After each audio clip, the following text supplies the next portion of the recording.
You got it, bud. I love it. I love it. I love it. How do I mute this thing when I got a cough? Oh, Hey, everybody. Good afternoon and welcome. This is Anthony D'Ambrosio and Jason Brand from Supply Chain Solutions, and you are listening to the Ship Show Series podcast, the show that gives you the hello. inside angle on all things related to supply chain, logistics, and beyond. Today's March 21st, 2024, and it's that time again. It's all about the FMR, the Freight Market Roundup. So why don't Jason and I dive in and give you an update with what's going on in the global and domestic markets. I love it. Jason, how are you? I'm good. I'm good. I'm over here with mute button confusions because I've got multiple layers of mute now. Mute on the computer, mute on the microphone. Wait, am I here? Am I there? What's going on? Oh my gosh. Yeah, let's dive in, Anthony. So, Anthony, thanks so much. Anthony is our obviously amazing co-host. I am the director of outreach and partner development here at Supply Chain Solutions. So we haven't done our regular FMR for like months now. Anthony took one when I was out having my son, but if you haven't been to one of our regular FMRs, it's a real treat. We really love it. What we do is we run through the ocean rates of the major shipping lanes that we participate in. We kind of talk about what we're paying and or what our customers are paying and kind of the spread and such. We go into some of the current events affecting those regions, affecting us, stuff that our customers are worried about, stuff that we are worried about. Just to really give you a good idea of what's happening in the world of shipping. And we start specifically in ocean shipping and we move over to air freight. From time to time, we'll talk about what's going on in the rail world, what's going on in the trucking world. We used to talk about oil and gas markets like every single week simply because the market was very volatile, particularly last year. But, today we got a bunch of info. We're coming back. I know Anthony and I are both really excited and we're like, can we keep the show in the time frame? I don't know. So, we're going to dive in. We're going to focus on ocean shipping and we're also going to focus on air shipping. But, if you gotta check out, that's totally fine. If we go over time, that's totally fine. We cut these shows down into little snippets and we send them out all throughout the week. So you can kind of see all of our quick facts and you can, if you miss something, you'll catch it then. So just make sure you're following us. That's Supply Chain Solutions. We do this live on LinkedIn every Thursday. And then also, if you've got that friend who just doesn't understand why supply chain people are so hard to work with or why it's just so difficult out there, make sure he follows us as well, he or she. So yeah, let's get this show on the road. First and foremost, let's start with the Trans-Pacific. So that is our China, our Southeast Asia, and we're focused on what's coming into the U.S. West Coast ports. So it's been a little while. I just kind of went over it. We're focused on the ocean shipping portion. So the numbers I'm going to go over are the ocean shipping portion alone. It's not inland portions. You're going to, if you didn't realize that, you'd look at your invoice and be like, wow, these guys are getting it way cheaper. But that's maybe not the case. Just take a look at your invoice. Make sure you're looking at the ocean shipping portion line item because that's what we're talking about here. So we got to get you all caught up. It's been a lot of time, but let's first start with what our customers were paying last week when you were leaving those destinations, Southeast Asia, China, headed into the U.S. West Coast ports. So last week, our customers were paying roughly $4,100 for the ocean shipping portion, saying it again. And the lowest price shipment we booked last week was right around the $3,200 range. The most expensive was right around the $4,600 range. Now, you have to remember, these aren't all coming from the same origin, right? So it's coming from your shipment's origin, your shipment's destination, specifically ocean, are going to be different. It's going to change the price. Also, their volume, your shipping regularity, there's things there. But understanding that spread, I think, is important to understand. Are you kind of falling in the lines of the market or are you not? Now, if we zoom out, look at the bigger trend, what's been happening with rates since we've been gone. What you see is that rates really skyrocketed between the time right after Christmas and before Chinese New Year. Now, that's very typical, but let's put some numbers to that. So this lane, the Southeast Asia, China coming into the U.S. West Coast ports, was roughly $1,700 during the last week of 2023. Remember, average. Now, the first week of February, that average was up to around $5,000. So this is a very substantial uptick in cost and quite frankly, a much bigger uptick than we generally see during this time. It's been a weird 4 years, quite frankly. Just kind of looking at trends can get really confusing, but this is a very substantial uptick. It's a good sign that things are definitely headed back towards the direction of normalcy. But especially when you compare those numbers compared to what we're seeing last week, though, that uptick up to 5,000 prior to Chinese New Year, it's typical to see that inflation. But afterwards, rates have been softening, which we do expect, obviously. One thing I would just caution everyone, you should expect this rate to remain stable, if not rise, throughout the remainder of the year. And this is simply because we've got a heck of a year ahead of us for the U.S. East Coast ports. But for now, let's stay focused on the Trans-Pacific. Anthony, I got some stuff I want to talk about with Zim. Do you want to talk about anything else before I dive into the Zim container line? Sure. Just one last thing to sort of as a caveat to what you just mentioned about that Trans-Pacific. So let's talk about the peak season a little bit because I really expect the peak season is going to start a little bit early this year. Mm-hmm. And I also expect that there's going to be quite a number of people who try to bring their goods in somewhere between June and August this year than in past years. I mean, typically, the ocean container peak season runs from September to October and effectively ends with the Golden Week each year in October. So that gives importers enough time to pick up boxes at the port, transload them at nearby warehouses, and then move them to inland distribution centers by rail or by truck and ingest them into their domestic supply chains in time for the peak retail season in November and December. Mm-hmm. But so far in 2024, containerized imports have started off very strong, and they are favorable year over year in comparison. They have been supported by the timing of the Lunar New Year. So in 2023, the Lunar New Year began on January 22nd, and this year it started on February 10th. So the historical data shows that the depressed volume effects following the holiday are roughly an even split this year between February and March, depending on the year. So in 2024, we should see a weaker March. And, March is a little weaker right now. There are upticks, as Jason mentioned, in certain trade lanes. But, we were real strong starting off the year, but now there's that little bit of a lull in that slack season. Okay. But if I'm right, though, soft conditions are not going to last long, and we may start to see elevated peakish volumes as soon as early summer. The thinking here is that while the labor conditions, as Jason mentioned, on the West Coast ports have stabilized since last year's contract negotiations, it's now the East Coast and the Gulf Coast ports. It's their time to settle up with their unions. So, strikes are always on the table as the dock workers try to put pressure on the port authorities prior to signing these important multi-year agreements. So shippers are going to try to move their goods into the country earlier rather than later this year. So that's my spin on that, Jay. I just wanted to mention a little bit about, the dynamics of the peak season this year and why we think it's going to come a little bit earlier. Yeah. Honestly, I love it. And I want to dive more into that soon too, because I love what you said about the West Coast versus the East Coast. And I think it's a good point. I think it's just to kind of go down this path for a second. I think it's healthy. I think it's good for us right now. We weren't really expecting a great 2024. There was a lot of indicators saying it was going to not be a great 2024 for shipping. So seeing the numbers higher than we were expecting is great. Honestly, it's healthy for the economies in general.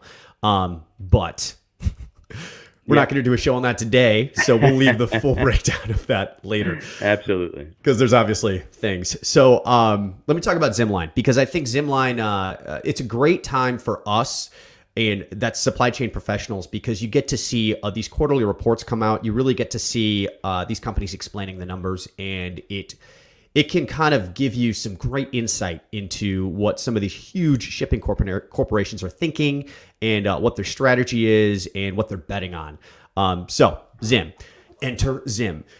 Zim, let's see here. Let's give you a little bit of background. So Zim Integrated Shipping Services on Wednesday, they reported a net loss of $2.7 billion in 2023.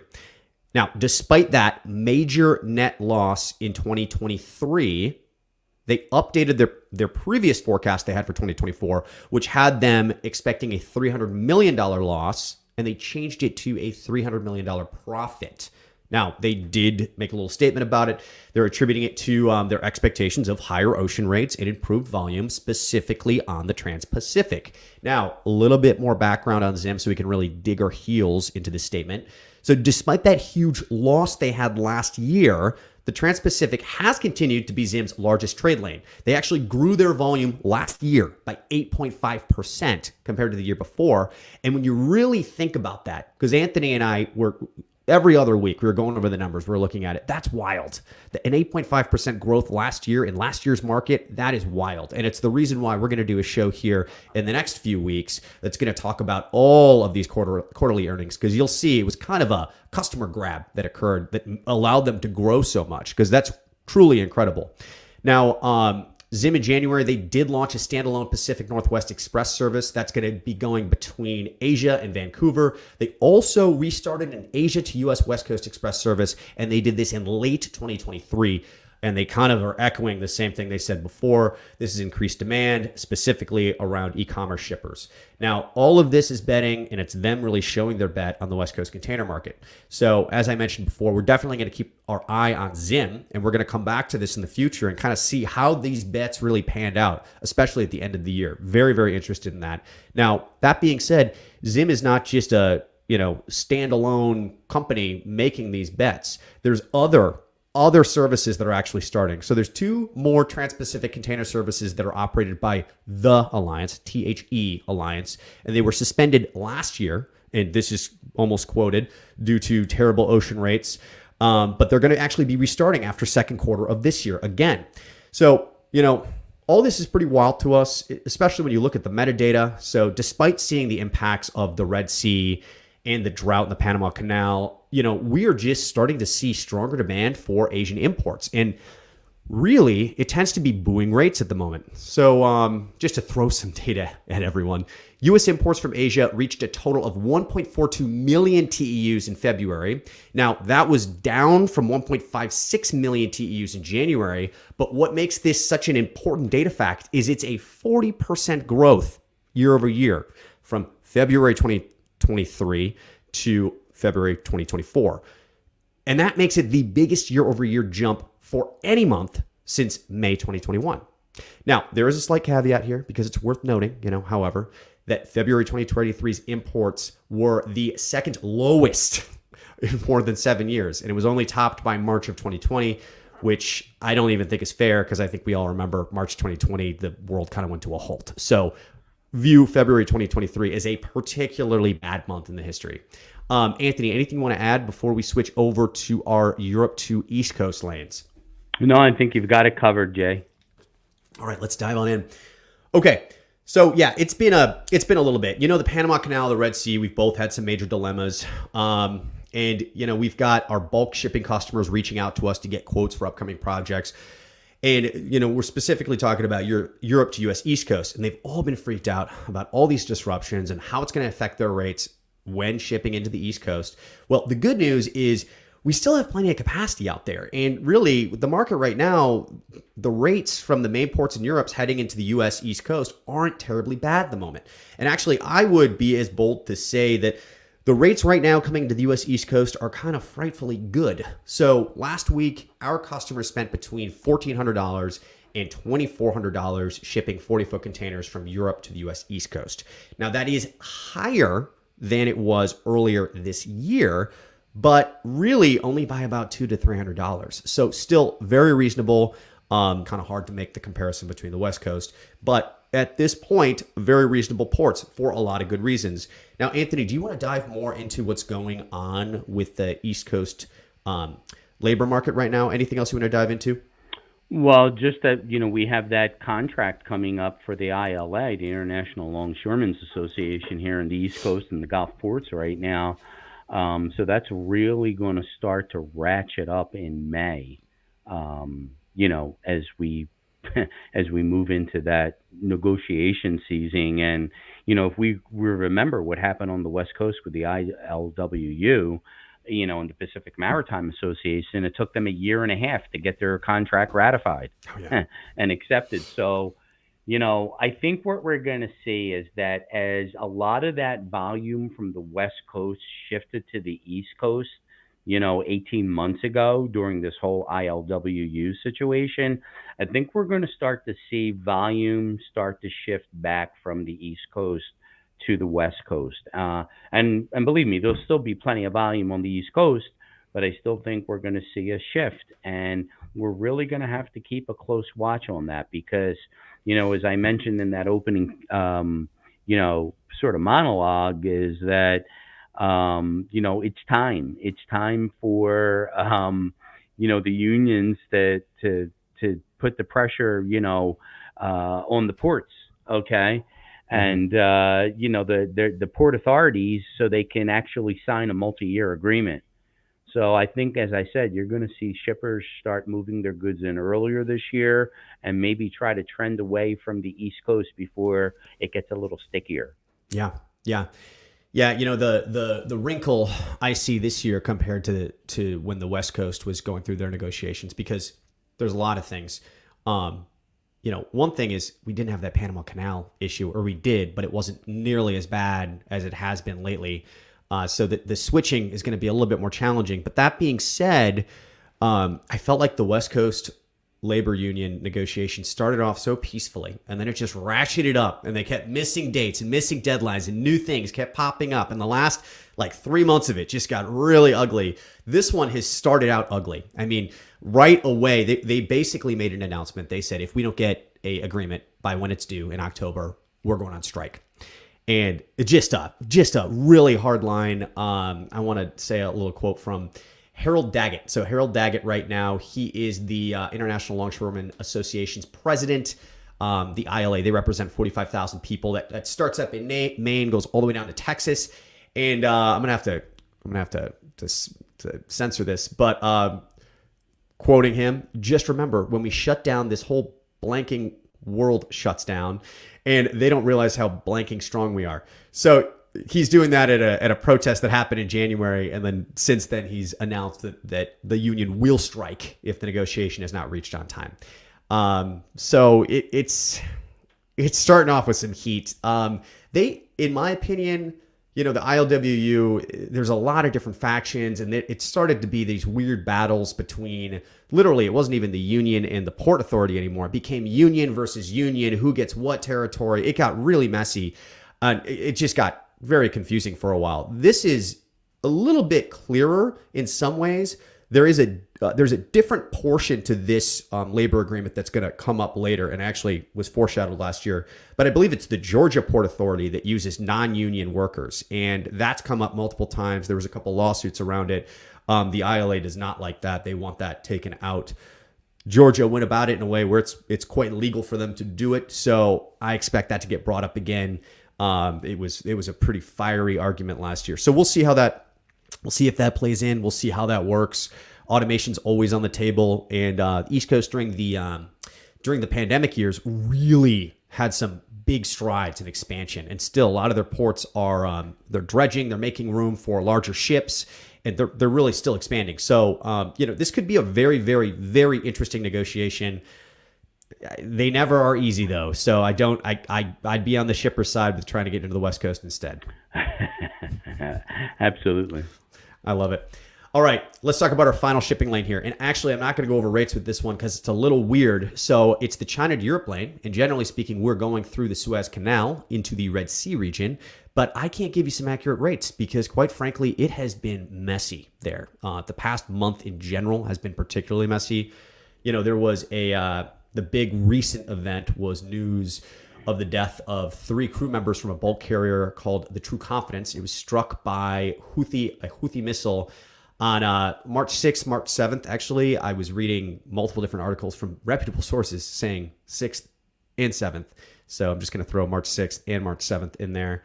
And the incident, it really has caused a cascade of events. So the Seafarers Union have declared that the Red Sea and the Gulf of Aden are both warlike, and they're officially no-go regions. This decision, it was made just last week by a meeting of the International Bargaining Forum, aka it's the IBF. It's a group that's set up to negotiate seafarers' wages as well as conditions of employment. So the IBF really wants all vessels to stop being routed through the area. And, this is really, there's already naval vessels there. They're patrolling the Red Sea and the Gulf of Aden. And that missile strike that did kill those people happened while those naval vessels were there. So they're just viewing it as a bad place to be, which makes sense. Now, most of the container shipping lines are not going to be traveling through that region except CMA CGM. And they have indicated their willingness to send their vessels through there. Now, this gets a little deeper, though, when you dive in, because actually, turns out there is some pretty, I'm going to give it like 70% confidence reports that the Houthi rebels have seemingly cut some sort of deal for the show of support of Hamas in the Israel-Hamas war, and they have agreed to allow Russian and Chinese vessels pass through safely through the region. So obviously, that's a huge monkey wrench in finding a solution to this problem, and not to mention just more fire for the geopolitical tensions. Anthony, what's your opinions on this? Well, it's very interesting, and just to segue back to the Asia-Europe lane and then tie it into what's going on in the Red Sea real quick. So Asia-Europe, which I know we were talking about a few moments ago, that trade, most of the vessels continue to reroute via the Cape of Good Hope. Now, some carriers are investigating the possibility of routing back to the Suez Canal, but so far there have been no further announcements. And the news indicates that the vessels in the Indian Ocean and the Cape of Good Hope may also be impacted by the situation. So we're really closely monitoring that. But what's really interesting also is we have to keep in mind that after Maersk and Hapag-Lloyd announced that the new Gemini cooperation, the new alliance called the Gemini Cooperation, which that I talked about a couple of weeks ago on the first FMR, that's going to be going into effect or commencing back in 2025.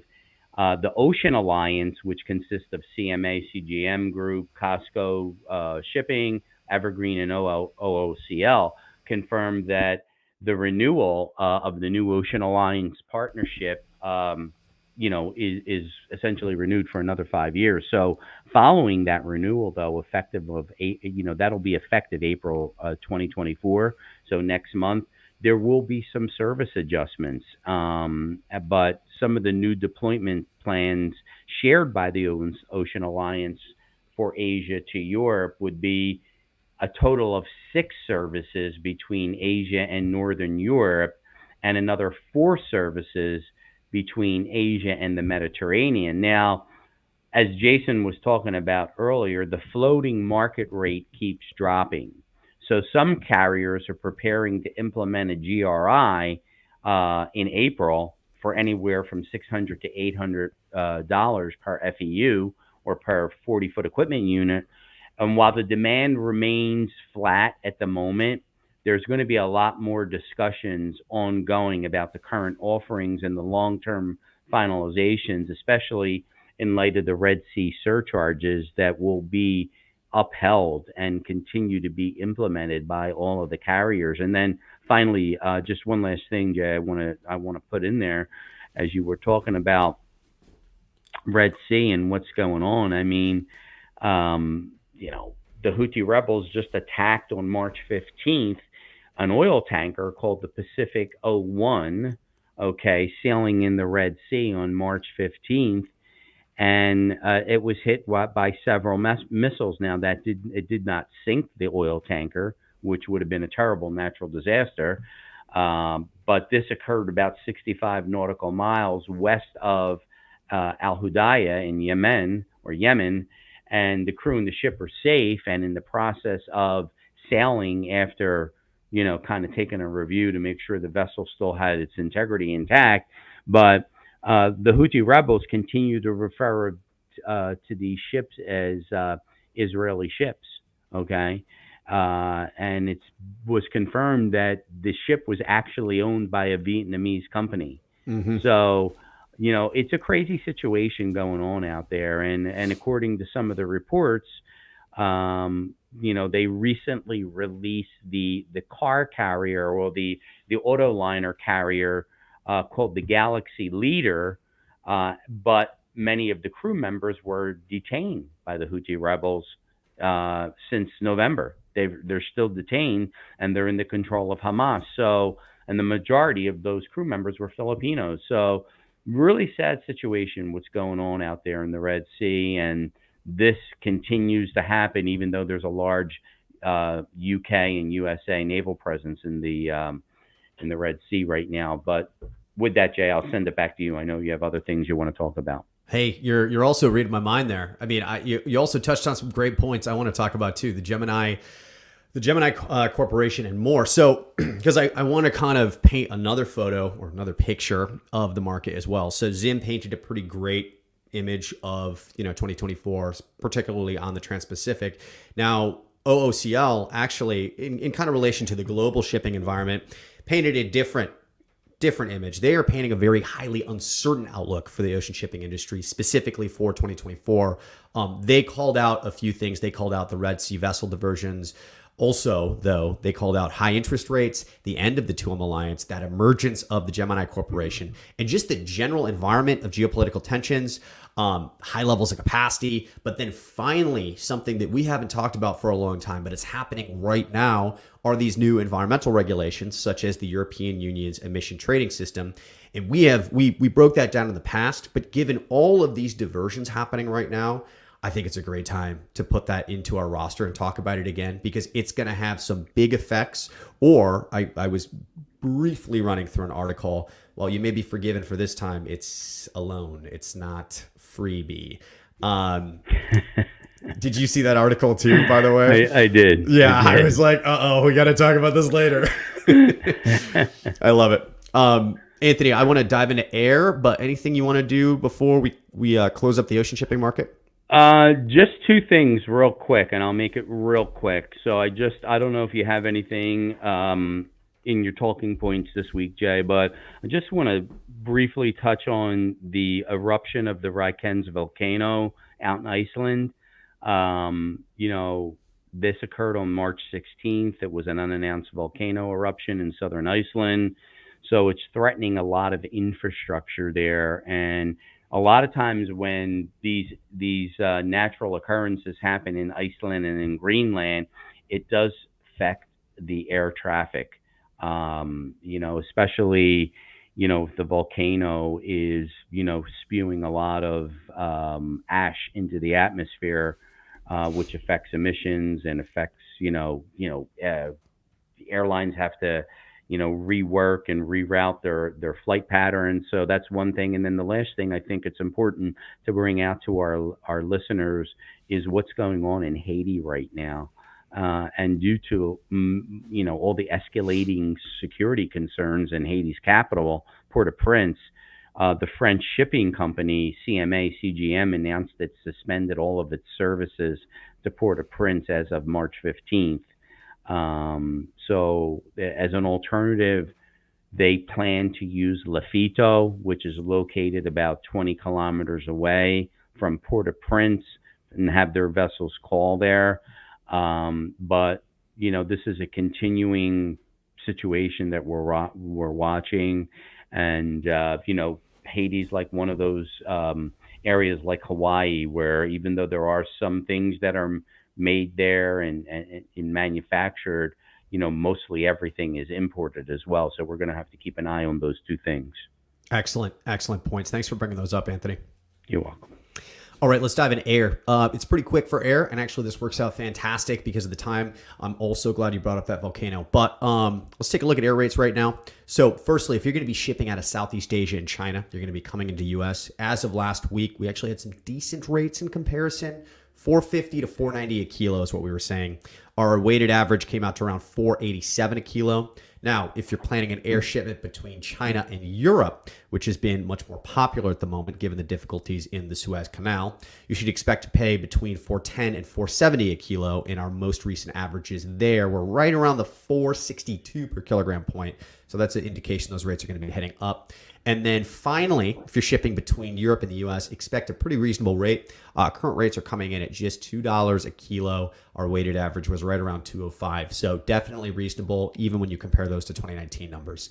That's what we got planned for our show today. Anthony, any closing remarks before we let these people go? And I hope we didn't stress you guys out too much. I felt like we tried to weigh some good with the bad. So anything, Anthony? What are you thinking? No, I just want to say to our listeners, make it a great day. God bless America. We have a great show for you next week, and we're looking forward to seeing everybody back.